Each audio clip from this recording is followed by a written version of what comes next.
Hey guys, welcome back to my channel Life Sciences with SS. If you have not subscribed my channel yet, then please subscribe it now. Today's session is all about the chemical control of microorganism. इसके पहले वाले दिन हम किए थे physical methods to control microorganism और आज है chemical methods to control microorganism. क्या क्या हम केमिकल्स यूज करते हैं माइक्रोऑर्गेनिज्म को कंट्रोल करने के लिए, मारने के लिए या फिर किल करने के लिए. So let's proceed. The chemical agents are used to control the growth of microbes on both living tissues and inanimate objects. कोई भी लिविंग टिश्यू हो या फिर नॉन लिविंग टिश्यू हो, हम यूज करते हैं chemical agents to control the growth. And unfortunately, few chemical agents achieve stability, and most of them merely reduce microwave population to safe levels to remove the vegetative forms. कोई भी हमारा forms हो, इसमें vegetative form को तो हम अच्छे से मार सकते हैं, पर स्पोर में हमें थोड़ा दिक्कत होता है. तो इसमें क्या आता है, several chemical agents are used as antiseptics and disinfectants. इसमें आता है हमारा फिनॉल एंड फिनोलिक्स. पहले हम फिनॉल एंड फिनोलिक्स के बारे में पढ़ेंगे. फिनॉल क्या होता है, ये जो लिस्टर एक साइंटिस्ट है, he is a scientist. he first used the term phenol that he phenol actually हमारा होता क्या है, वो एक कार्बोलिक एसिड है. And he used this to control surgical infections in operating room. And these compounds are obtained by distillation of coal tar. कोल तार जो होते हैं उसको डिस्टिलेशन करके ऑब्टेन किए थे between the temperature 170 degree Celsius and 270 degree Celsius. इस ये टेम्परेचर के अंदर में वो किए थे, जो कोल तार का डिस्टिलेशन करके ये कार्बोलिक एसिड को ऑब्टेन किए थे. फिर आता है हमारा bactericidal bactericidal effect of phenol is due to their capacity to cause cell membrane damage. जो बैक्टीरियासाइडल इफेक्ट होता है फिनॉल का, वो क्या करता है, जो सेल मेम्ब्रेन होता है उसे डैमेज कर देता है. by inactivating the membrane bound oxidases and dehydrogenases, these are present in membrane, and this leads to lysis and death of microorganism. And low concentration of phenol जो होता है वो क्या करता है, प्रोटीन्स जो हमारा होते हैं उसे प्रेसिपिटेट कर देता है. फिर आता है हमारा phenolics. Derivatives of phenol contain a molecule of phenol that has been chemically altered due to reduced irritating qualities and increase in antibacterial activity in contamination with soaps and detergent. ये जो होते हैं फिनोलिक्स, उसमें irritating qualities भी होते हैं, पर हम जैसे यूज करते हैं उसका थोड़ा अल्टर्ड करके ताकि इरिटेटिंग कम हो और बैक्टीरियासाइडल एक्टिविटी ज़्यादा हो. एंटीबैक्टीरियल एक्टिविटी जो हमारा होता है या फिर एंटी माइक्रोबियल एक्टिविटी वो ज़्यादा हो. And phenolics exert antimicrobial activity by injuring the lipid containing plasma membrane. Plasma membrane में जो लिपिड्स होते हैं, फैटी एसिड्स होते हैं, उसको लीकेज कर देते हैं, लीकी कर देते हैं, ताकि जो सेलुलर कंटेंट्स होता है वो बाहर आ जाता है और उसमें हमारा मेम्ब्रेन रप्चर हो जाता है. And it's a useful property of phenolics as disinfectant is that they remain active in the presence of organic compounds, are stable and persist long after replication. And one of the most frequently used phenolics derive from coal tar, a group of chemicals called cresol. And a very important cresol is here O-phenylphenol.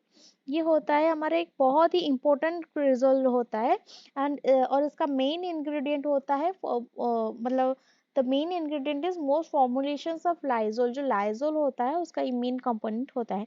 फिर आता है हमारा bisphenol. Bisphenol क्या होता है, it is the derivative of phenol and it contains two phenolic groups connected by a bridge which are the ingredients of various lotion.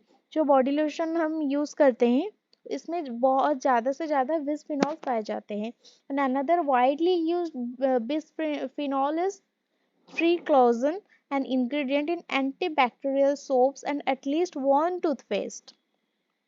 कोई भी हमारा टूथपेस्ट हो या फिर इसमें भी पाए जाते हैं. तो फिर क्या आता है हमारा बिगोनाइड्स. बिगोनाइड्स क्या होते हैं, इसे बिस्गोनाइड्स भी बोलते हैं. They have a broad spectrum of activity with mode of action primarily affecting bacterial cell membrane, especially gram positive bacteria. जो बैक्टीरियल सेल मेम्ब्रेन्स होते हैं इसके ऊपर ये काम करते हैं और बिगोनेट्स और नॉट स्पोरिसाइडियल, स्पोर्स को नहीं मारते हैं, बट जो एनवेलप वायरस होता है इसके अगेंस्ट ये काम करता है। एग्जाम्पल हम क्या लिख सकते हैं, क्लोरोहेक्सिडिन। फिर आता है हमारा हेलोजेंस। हेलोजेंस क्या होता है, नॉर्मली जो आयोडीन वगैरह सब होता है इसको हम हेलोजन के कंपाउंड में मतलब ग्रुप में रख देते हैं, sorry. And it is active against tubercule bacteria and viruses. ये एक स्किन एंटीसेप्टिक के तौर पर भी हम यूज कर सकते हैं। It's aqueous or alcoholic solution and has been widely used as skin antiseptic, and compounds of iodine with non-ionic weighting or surface active agents known as iodophores have better action than aqueous or alcoholic solution of iodine have। And इसमें दो होता है हमारा जो iodine, पहले तो हम iodine के बारे में लिखेंगे, फिर लिखेंगे क्लोरीन के बारे में। and its compound have hypochlorite and have been used as disinfectant some over time। पहले से भी हम देखे हैं, हम जब हमारा पानी कुछ खराब हो जाता है तो हम क्लोरीन डाल देते हैं। And they are markedly bactericidal and virucidal, जो भी हमारे बैक्टीरिया होते हैं पानी में उसे मारते हैं, या फिर जो वायरस होते हैं, सब वायरस को तो नहीं मार सकते हैं पर जो मोस्टली जो वायरस होते हैं उसे मारते हैं। And town water supply, swimming pools, food, dairy industries use chlorine for destination disinfection।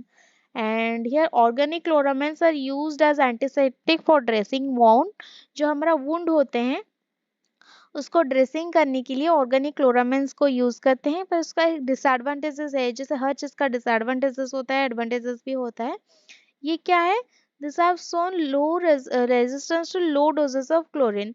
जब हम कोई भी माइक्रो ऑर्गेनिज्म के ऊपर कुछ क्लोरीन का स्प्रे करते हैं, उनकी बॉडी में कुछ रेजिस्टेंस जैसा आ जाता है, तो अगर हम लो अमाउंट में क्लोरीन देंगे तो उनका कोई भी असर नहीं दिखेगा। फिर आता है हमारा alcohol. What this alcohol is, alcohol वो तो हमारा बेसिक लेबोरेटरी में भी यूज होता है। कोई भी हम माइक्रोबायोलॉजी के काम हो या फिर डीएनए रिलेटेड कुछ भी काम करें तो हमारा लेबोरेटरी में अल्कोहल प्रेजेंट रहता है। कुछ भी हमारा स्टेरिलाइजेशन की प्रोसेस शुरू होते ही अल्कोहल यूज हो जाता है। तो इसमें क्या होता है, alcohols effectively kill bacteria and fungi but not endospores and non envelope virus.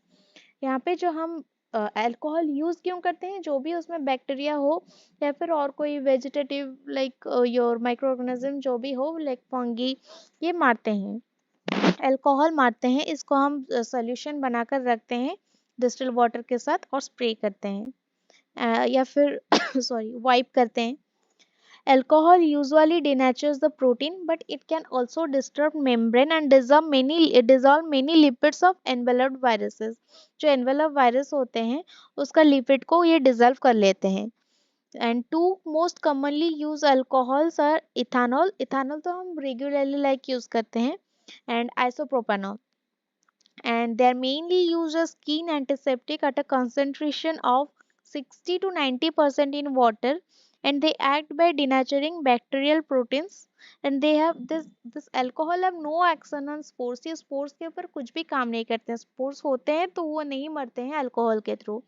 और जब भी हम अल्कोहल यूज करते हैं 60 टू 90% डिस्टिल वाटर में लेकर यूज करते हैं। नॉर्मली जब लैब कंडीशन में यूज होता है वो 70% अल्कोहल यूज करते हैं, क्योंकि हम 90% या फिर 100% भी तो यूज कर सकते हैं, पर हम 100% इसीलिए नहीं यूज करते हैं। जब हम बैक्टीरिया के ऊपर उसे अप्लाई करेंगे, कोई भी सरफेस के ऊपर अप्लाई करेंगे जहाँ पे बैक्टीरिया होगा, वो बैक्टीरियोस्टैटिक हो जाएगा।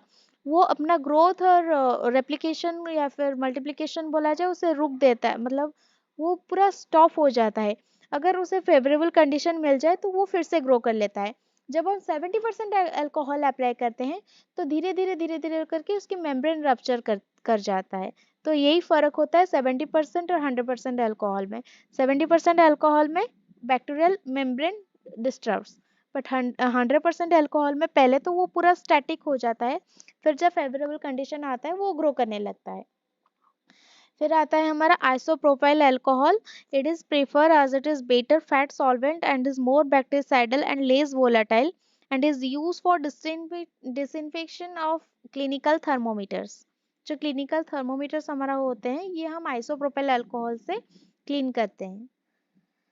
Methanol is effective against fungal spores and is used for cleaning cabinets and incubators. जो incubators होते हैं हम बैक्टीरिया को ग्रो करने के लिए रखते हैं, इसमें मिथानॉल यूज होता है.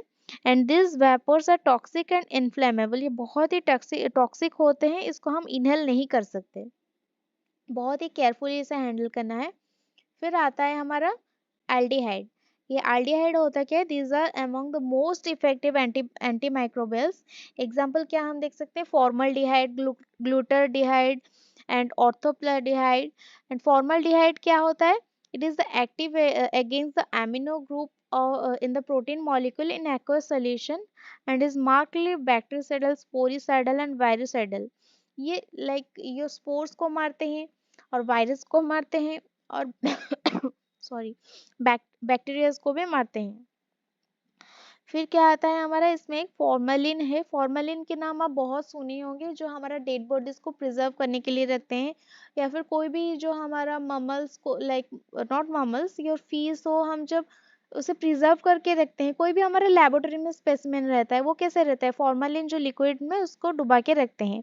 और 37% aqueous solution was once used extensively to preserve biological specimens and inactive bacteria and viruses in vaccines.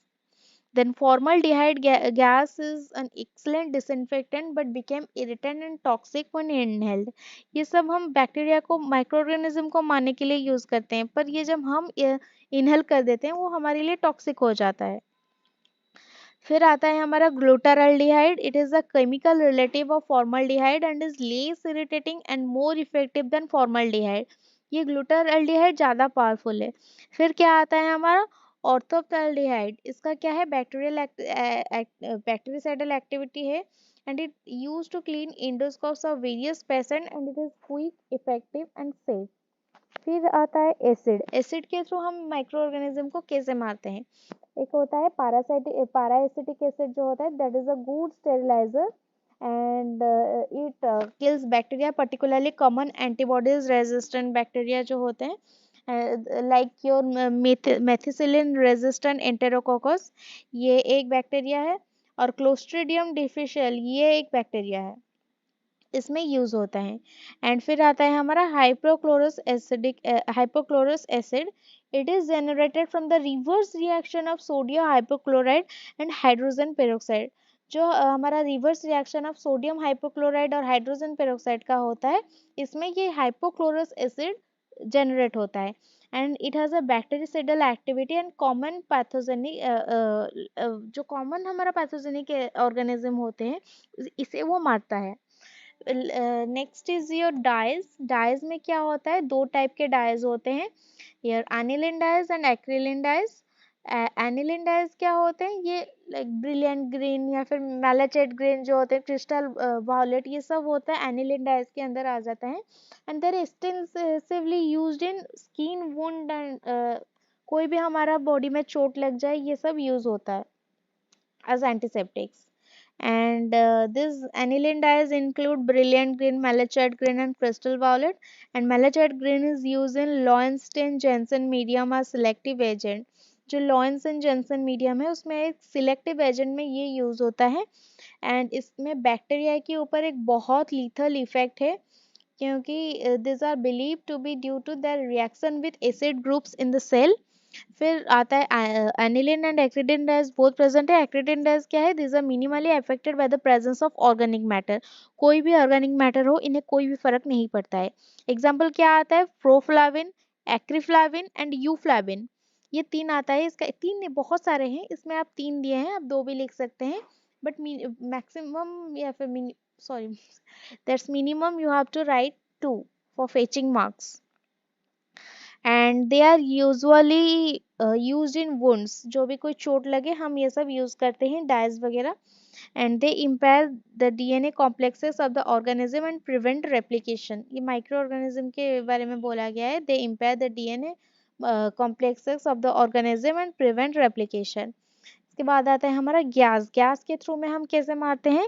इसमें क्या? Ethylene oxide. इथिलीन ऑक्साइड में क्या होता है? It is a colourless liquid with boiling point 10.7 degrees Celsius, and it acts by alkylating the amino, carboxyl, hydroxyl and sulfuryl groups in protein molecules within microbes and spores.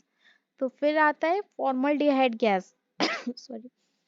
This method is employed for fumigation of operation theaters and other rooms.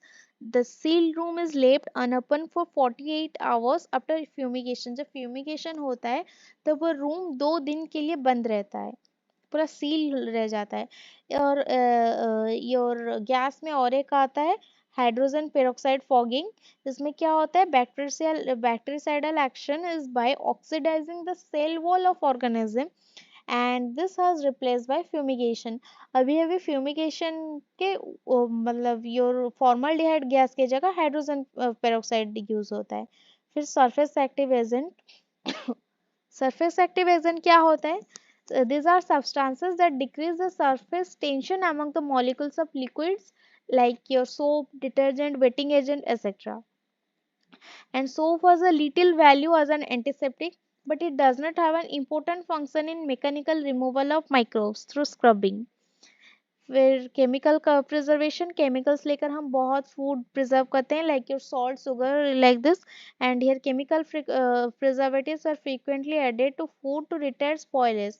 जो हमारा spoilage होता है, food preservation के ऊपर एक अलग से video बनाऊंगी, तभी आप लोगों को पता चलेगा कि माइक्रोब्स के थ्रू कैसे हमारी स्पॉयलेज होता है और हम किस किस तरह उसको प्रिजर्व करके रख सकते हैं। बहुत सारे सॉल्ट से, शुगर से, like your primitive method, new method, बहुत सारे मेथड से प्रिजर्वेशन के लिए, और हम केमिकल्स को लेकर मतलब फूड प्रिजर्व करते हैं।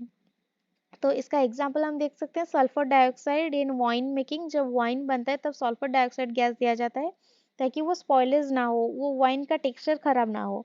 फिर सोडियम बेंजोएट एक है, सॉर्बिक एसिड है, ये सब यूज होता है। देन क्या आता है हमारा metallic salts. Though all the salts have a certain amount of germicidal action, salt of heavy metal have greater action. Examples silver, copper, mercury salts are used for disinfection. And they are protein coagulants and have the capacity to combine with free sulfuryl groups of cell enzymes. And copper salt are used for fungicides. So, copper salt जो होते हैं वो fungus को बढ़ने नहीं देते हैं, fungus को मार देते हैं। और योर एंटीबायोटिक्स, एंटीबायोटिक्स क्या काम करते हैं? Last one is your antibiotics. Antibiotics are use for injection और इंजेक्शन टू ट्रीट डिजीज। जो भी हमारा कोई चोट लग जाए या फिर कोई आयरन के पार्टिकल में लग जाए तो हम क्या बोलते हैं, चलो टक्साइड ले जाते हैं। तो यही होता है एंटीबायोटिक्स का काम। Like example your nisin is added to cheese to inhibit the growth of certain endospore forming spoilage bacteria. जो भी हमारा एंडोस्पर वाले बैक्टीरिया होते हैं उसे, उसका ग्रोथ कम करने के लिए हम बहुत सारे एंटीबायोटिक्स यूज करते हैं। जैसे हमारा कोई भी डिजीज हो या फिर कुछ भी, आजकल तो कुछ भी डिजीज हो हमें एंटीबायोटिक्स मिल जाता है। So this is all about the session, and if you like my video and if you find this profitable, then please like this video and share with your friends, and please subscribe my channel. This is all about today. Thank you.